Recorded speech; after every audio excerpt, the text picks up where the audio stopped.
বিএনপির ভারপ্রাপ্ত চেয়ারপারসন তারেক রহমান দেশে ফিরলে তার নিরাপত্তা নিশ্চিত করার দাবি জানিয়েছে দলটির যুক্তরাষ্ট্রের নিউ ইয়র্ক।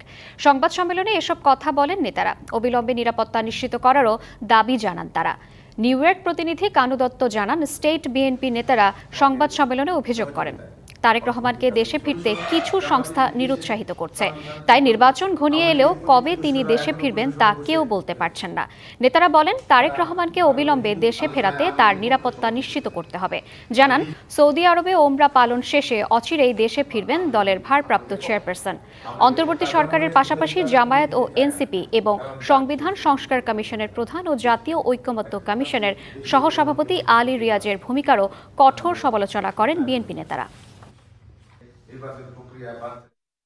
জনাব তারেক রহমান যাতে দেশে ফিরতে না পারেন সেই উদ্দেশ্যে তারা পরিকল্পনা করছে। বর্তমান সরকার এখনো পর্যন্ত তারা দেশে ফেরার নিরাপত্তা বিষয়ে কোনো সরকারি ঘোষণা বা নিশ্চয়তা প্রদান করছে না। আমাদের দেশনায়ক জনাব তারেক রহমানকে দেশে নিরাপত্তা দেওয়া হবে, কোনো ঘাটতি নেই, এই মর্মে তারা জাতিকে একটা মেসেজ দিতে হবে, এটা আমাদের দাবি। সরকারের কাছে আমরা এই প্রবাস থেকে তাকে অনুরোধ জানাচ্ছি যে আমাদের নেতা বাংলাদেশে ফেরার আগে তাকে যেন সুস্পষ্টভাবে তার নিরাপত্তার সমস্ত বিধি প্রকাশ করে। উমরাতে গিয়ে হযরত মুহাম্মদ সাল্লাল্লাহু আলাইহি ওয়াসাল্লামের মাজার আমরা জিয়ারত করি।